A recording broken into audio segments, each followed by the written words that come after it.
You know, some moments don't echo. They cling. Like steam on a mirror. Like breath you can't let out. They stay, even after everyone's gone home. Even after you've changed the sheets. Even after you've convinced yourself it wasn't a big deal. It's been over a year since that afternoon. Since I thought I was alone and found out I wasn't. You ever have a moment so private, so vulnerable, that you feel like the walls should have turned away? I wasn't doing anything bad, not technically. Just being soft again, being human, being a woman. Music playing low, sunlight dripping through the blinds, a glass of wine in my hand, finally a moment that was mine. No one was supposed to see me like that. No one had in a long time. Not my husband, who'd long stopped noticing anything about me except if dinner was late. Not my friends, who only saw the version of me that was fine. Not even me, really. Because you stop looking at yourself when there's nothing left to see but routine and silence. And then he saw me. My sister's son. Caleb. 19. Too old to be called a boy. Too young to be called a man. But right there, standing in the doorway like he had just walked in on a secret that was never his to keep. I froze. Not from guilt, but from shame. The kind of shame that makes you feel naked even when you're fully dressed. He didn't say a word. Just looked at me, not shocked. Not embarrassed. But with this stillness in his eyes, like he saw every part of me that had been invisible for years. Not the tired wife. Not the cook. Not the shadow in someone else's home. He saw me. And what he did next. God. It broke something open inside me that I didn't even know was still alive. I wasn't supposed to be seen. Not like that. Not by him. But that day, he didn't just see me. He understood me. And that's what scared me the most. Because understanding is dangerous. It builds bridges you never meant to cross. And when someone truly sees you, I mean, not just the skin and bones, but the aching, hungry, lonely parts you've buried, you can't ever pretend they didn't. And trust me, after what happened next, I've never been able to look at myself the same way again.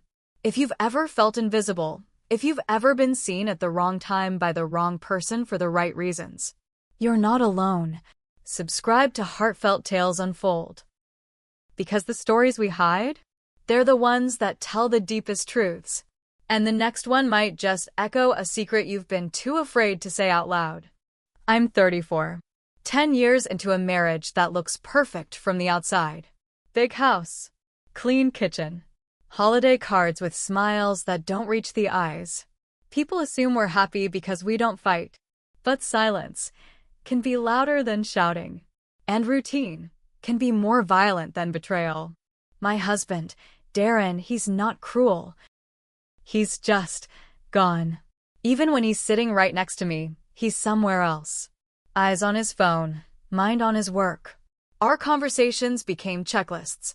Did you pay the water bill? Did you pick up the dry cleaning? No, how was your day? No, you look beautiful. Not even a passing touch on my back as he walks past me in the kitchen. I stopped expecting him to reach for me at night. Stopped leaving the bathroom door open like I used to. Stopped putting on perfume. You don't decorate for someone who doesn't come home in the heart. The walls of our home were thick with silence. Not the peaceful kind. The kind that wraps around your neck and waits.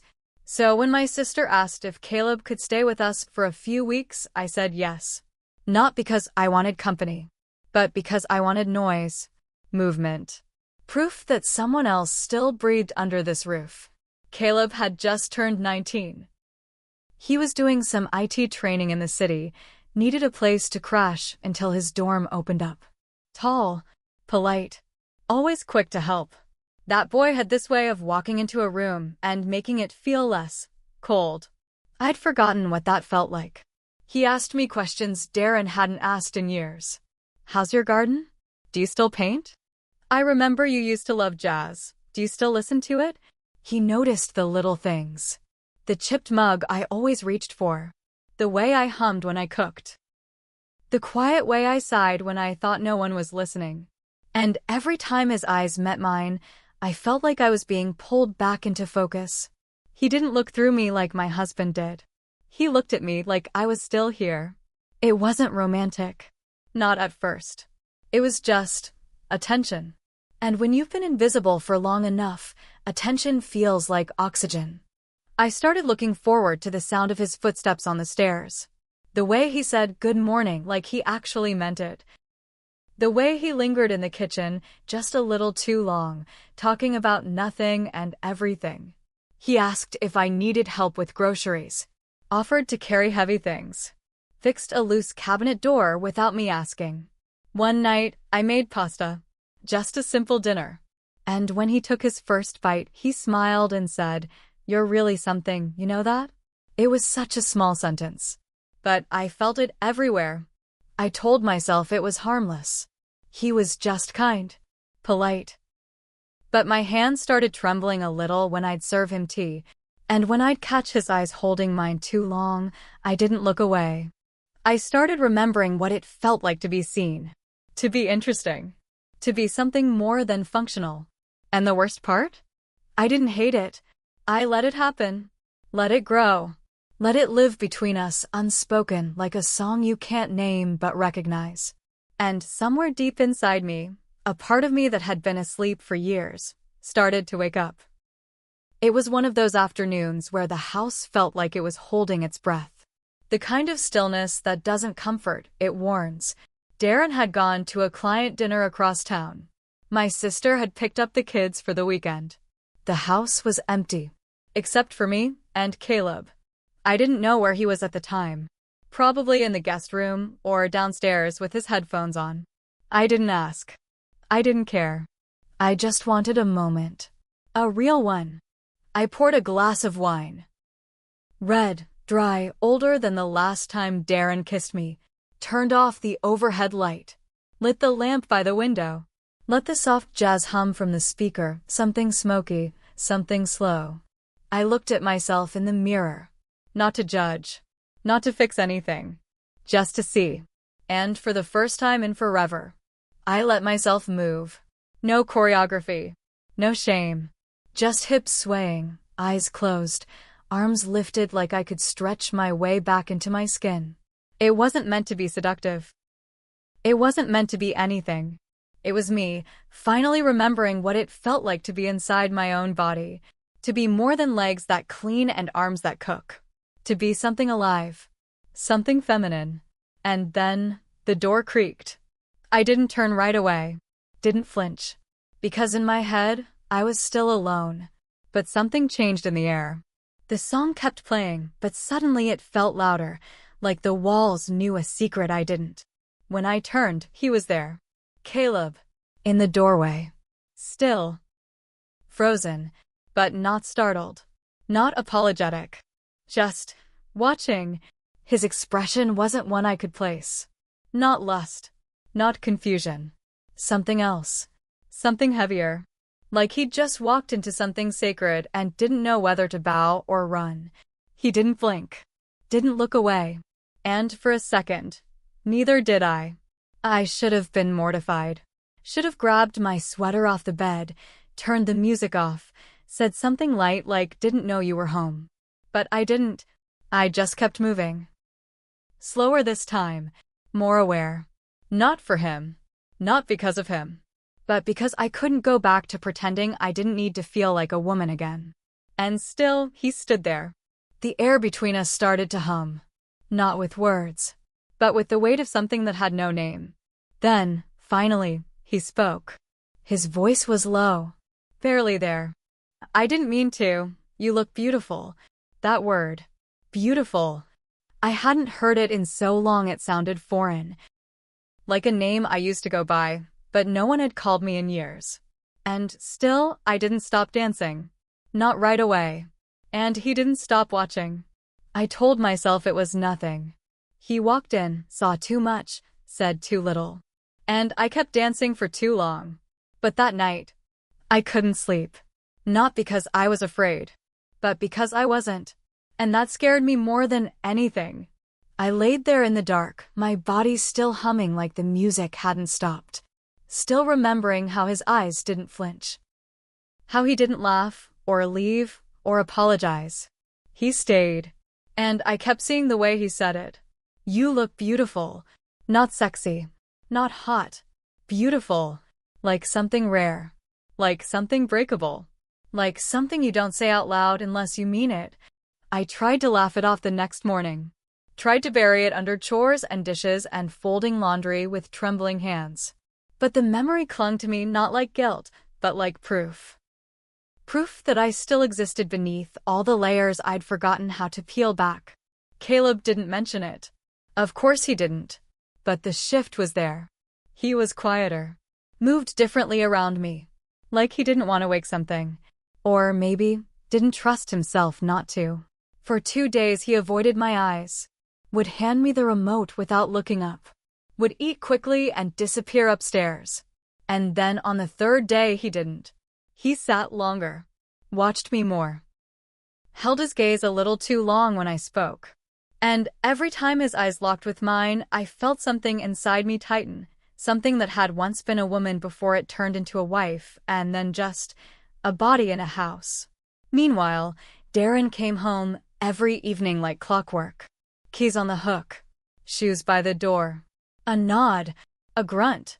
Sometimes a distracted hey as he scrolled through news on his phone. And every night, he talked to the dog more than he talked to me. He didn't notice the wine glasses in the sink. Didn't ask why I wore perfume to cook dinner. Didn't ask where I'd gone that afternoon or why my eyes were red. I could have vanished, and he wouldn't have noticed until the bills went unpaid. I started hearing Caleb's footsteps in the hallway like music. Noticing the way he stood in doorways like he didn't know where to go but also didn't want to leave. I told myself I was imagining things. Told myself, you're lonely, not in love. But the truth is, it stopped being about Caleb. It wasn't about him. It was about me. What he saw in that moment wasn't scandal. It was the parts of me that I hadn't seen in years: softness, presence, light. And it felt good. God help me, it felt good to be looked at like that. But the shame would creep back in later. Like a shadow at the end of the day. And it came tangled with adrenaline. With guilt. With heat. I'd tell myself, I didn't touch him. I didn't invite it. I didn't do anything wrong. But I'd still replay it. The way his eyes didn't waver. The way I didn't stop. The way something changed between us in that moment of silence. And what haunted me most wasn't what happened. It was how badly I wanted it to happen again. Was I craving him? Or was I just starving for connection? And if it was the second one, did that make it better? Or worse? Things didn't go back to normal. Not really. Not after that moment in the doorway. If anything, they got quieter. Heavier. But not in a way that pushed us apart. It was the kind of quiet that pulls people closer, slowly, carefully, like gravity. Caleb started lingering. Not obviously. Not in ways you could point to and say, this means something. But it was there. He offered to help with the groceries every time. Sat at the kitchen table longer after dinner, his knee close enough to brush mine under the table. It didn't. Not at first. But it could have. And that was enough to make my heart race. He started giving compliments. Small ones. Soft ones. I like that color on you. Your laugh's kind of amazing. You always smell nice. They weren't bold. But they stayed in the room long after he left it. And the way he looked at me, it wasn't just attraction. It was something heavier. Like he was watching someone he didn't want to rescue, but witness. And sometimes, that's worse. One night, I fell asleep on the couch. Half wrapped in a throw blanket, book on my chest, TV still humming low. I woke up to a presence, not sound, not touch. Just the feeling of being watched. And there he was, across the room. Still, watching me. Eyes soft, like he was memorizing me. He didn't pretend to look away. Didn't smile or joke it off. He just said, you looked peaceful. And I didn't say anything, because what I wanted to say would have made it real. Another night, we were cleaning up after dinner. He handed me a plate, our fingers brushed. It should have been nothing. But his hand didn't move. Not right away. And mine didn't pull back. It only lasted a second. But it felt like something passed between our skin, an agreement we never signed, but somehow both accepted. I didn't tell him to stop. And I didn't tell myself to either. Then came the storm. Heavy rain, wind, shaking the trees outside. The power cut off around 8. The whole house dipped into this strange kind of darkness that made everything feel more private, more intimate. He found candles, lit them without being asked. I opened a bottle of wine, poured 2 glasses without hesitation. The flicker of the flame, the sound of rain tapping the windows, the closeness of our voices in a room suddenly smaller than it had ever felt. It did something to time. Slowed it, stretched it. We sat across from each other on the floor, backs against the couch. The wine was warm in my chest, but it wasn't the alcohol making me spill. I started talking about Darren, about the silence, the emptiness. How it felt to be ignored to death by someone who promised to love you forever. I didn't mean to cry, but I did, and he listened. Didn't interrupt. Didn't try to fix it. Just sat there, jaw tight, fists in his lap. And then he said it. You deserve someone who sees you. All of you. Not just the parts you show, but the parts you bury. The parts you think no one wants. He didn't reach for me. Didn't touch me. But the space between us was no longer empty. It was charged. Buzzing. Waiting. I looked at him. He looked at me. And everything in my body screamed, get up. Go to bed. Close the door. Pretend this didn't happen. But I didn't. I should have gotten up. I should have gone to bed. But instead, I asked him to stay. He didn't move when I said it. Stay. He just looked at me. Long enough for me to feel naked in a way that had nothing to do with skin. Then he nodded, once, and sat back down beside me. The rain kept falling. The room stayed dark. And neither of us said another word. Minutes passed, maybe more. Our shoulders weren't touching, but they might as well have been. I turned my face toward him. And before I could second guess it, before the guilt could speak louder than the ache, I kissed him.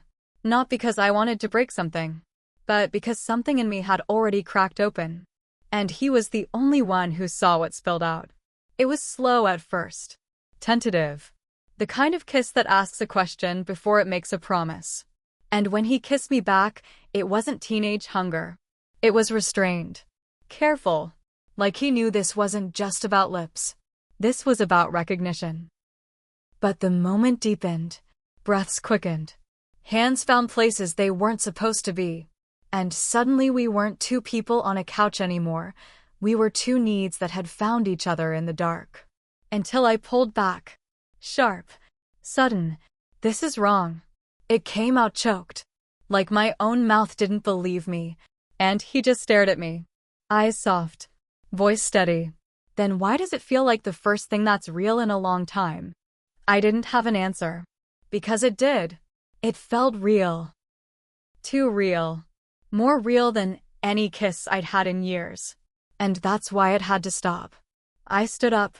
Wrapped the blanket around myself like it could undo what we both knew had just happened. He didn't argue. Didn't try to reach for me again. He just nodded. Once. Like he understood. And that made it worse. Because understanding is what got us here in the first place. I went upstairs. Shut my door. Lay awake in bed listening for his footsteps, but I didn't hear them. Not again that night.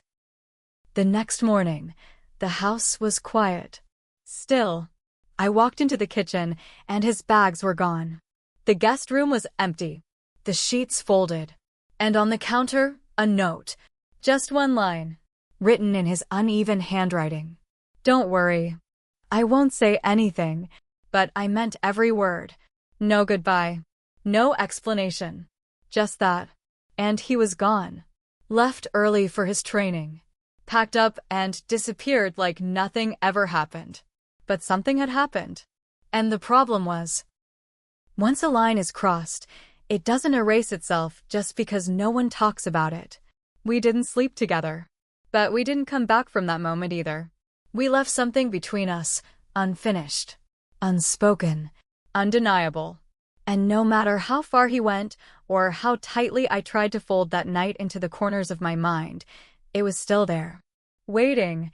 The house felt colder after he left. Not just empty, but hollow. Like something essential had been pulled out from under the walls. Like the silence had teeth now. I kept moving through the motions, making coffee, folding laundry, cooking dinners that went half-eaten. But I wasn't in it. Not really. I was floating, watching myself go through the rhythms of a life that no longer felt like mine. Darren, he noticed something. I could tell. But not in the way you'd expect. Not in the way that led to questions or anger. Just longer pauses, lingering looks. Moments when he'd open his mouth to speak, then close it again like whatever he was about to ask was better left unspoken. He didn't confront me. He didn't accuse me. But something between us changed. A tension that hummed beneath even the quietest moments. He started staying later at work. Started calling out, "I'm home," from the door, but not bothering to check if I answered. We became two people living around each other instead of with each other. Like houseplants turning toward different windows. And Caleb, he didn't come back. Not for visits. Not for holidays. Not even for my birthday, which he never used to miss. A part of me thought that maybe that night had only meant something to me. That maybe it had been loneliness and wine and rain and timing. That maybe I was the only one who still carried it around like a bruise I couldn't stop pressing. But then a year passed. 12 full months of silence. And one Saturday afternoon, my sister pulled up to our driveway for a family barbecue. And Caleb was in the passenger seat. Taller, broader, sharper in the face. Like life had started to harden him around the edges. But when he stepped out of the car, I could tell. He hadn't forgotten. Not even a little. We barely spoke. A polite hello. A quick glance. He stayed close to my sister, helped with the grill, kept his voice light and easy. But his eyes. God, his eyes. They kept looking for mine. And every time I turned away, it felt like walking away from something I'd already broken. Then later, when the sun started to dip and everyone drifted into their little clumps of laughter and stories, he found me alone at the sink, rinsing out wine glasses. I felt him before I heard him. He stood behind me for a moment, silent. Then he said it, quiet, low, barely above a breath. I've never stopped thinking about that night. Have you? My heart didn't race. It sank. Because Darren was 5 feet away on the patio, laughing with my sister over the sound of the kids running through the grass. And I couldn't speak. Not because I didn't have words, but because I did. Too many. Too dangerous. So I turned off the water. Dried my hands. Didn't look at him. And that's when Darren walked in from the patio, wiping his hands on a towel, smiling like nothing in the world had ever cracked between us. He clapped a hand on Caleb's shoulder and said, "You should stay the night. It's late." My throat closed. And Caleb. He didn't answer. He just looked at me. Like whatever happened next was already a choice. I didn't sleep that night. Not a minute. I lay there in the dark, staring at the ceiling like it held answers to questions I didn't know how to ask out loud. The house was still, but inside me everything was loud. The guilt had settled in now. Not in sudden waves. No. It was a constant whisper. Like a hum beneath my skin. What happened with Caleb? It wasn't physical, not in the way that gets you caught. But it wasn't nothing. So I kept asking myself, was it an emotional affair? A moment of weakness? Or something worse? Something I wanted? Because even though I never touched him again, even though I kept my hands where they belonged, and my lips silent, and my body in my husband's bed, my mind was still with him. Still remembering that night. Still holding on to the way he looked at me, like I was more than forgotten routines and tired silence. It wasn't even about Caleb. Not really. It was about the me he saw, the version of me I hadn't met in years. And that's what I kept chasing in my head. That feeling. That ache that felt like something alive for the first time in a long, long time. I started noticing myself doing it again, lingering on memories I should have buried. Touching the wine glass he used, holding it just a little longer than necessary. Checking my reflection before family events, wondering if he'd notice. He never said another word about that night. Never crossed a line. But the line was still there between us. Still breathing. Still daring us. And I wondered, did he ever tell anyone? Did he confess to a friend during some late-night dorm room talk? Did my sister ever catch a flicker of something in his voice, a shift in his eyes? Did Darren suspect? Sometimes I'd catch him watching me longer than usual. Like he'd forgotten how I moved. Like he was studying me all over again, trying to put a puzzle back together that he didn't know was missing pieces. I never asked. Because some questions, you don't ask unless you're ready to burn everything down. But the worst part, worse than the silence, worse than the wondering, was the not knowing if I'd do it again. If we were alone. If the rain fell like it did that night. If the wine was warm and the music low and his eyes full of understanding again. Would I? Could I stop myself? And what does that say about me? Because I still replay it. Still feel the way his voice shook when he said I deserved to be seen.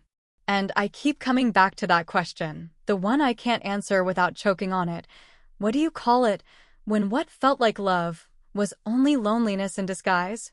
And what do you become when you let that loneliness answer back? Have you ever craved something so deeply, so desperately, that it blurred every single line between right and what just felt real? Not lust, not fantasy, but the ache to be seen, to be felt, to be looked at like you matter again. That's what it was. That's what he gave me. Not his body, not even his words, but that one unbearable gift, attention. Unfiltered, undivided, unasked for, but impossible to return. So tell me, was I wrong for not stopping him? Was I wrong for not turning away that night, for not closing the door before he walked through it? Or was I just human, drowning in silence and reaching for the first hand that noticed I was sinking? I know this story might sound messy, might make some of you angry, might make others uncomfortable, but maybe, just maybe, it makes someone feel understood. Share your thoughts in the comments. Your stories. Your regrets. Your confessions. No judgment. Just a place where we name the things we're too afraid to say out loud. I read every single one. Like this story? Subscribe to Heartfelt Tales Unfold, where we tell the stories people pretend never happened, but never truly forget. Tap the bell. Because the next one might hold a mirror up to your own. Some betrayals don't begin with a kiss. They begin with a glance that lingers just a second too long. With a question you're too lonely to ignore. With a door that never fully closes. Even when you swear it's shut. And some of us, we don't cheat with our bodies. We cheat with our longing. With our silences. With the parts of us that feel forgotten and reach out for someone to remember. So be careful. Be so careful. Who you let see you when you think no one's watching. Because what they see might awaken something neither of you is ready for. And once it's awake, it never sleeps the same way again.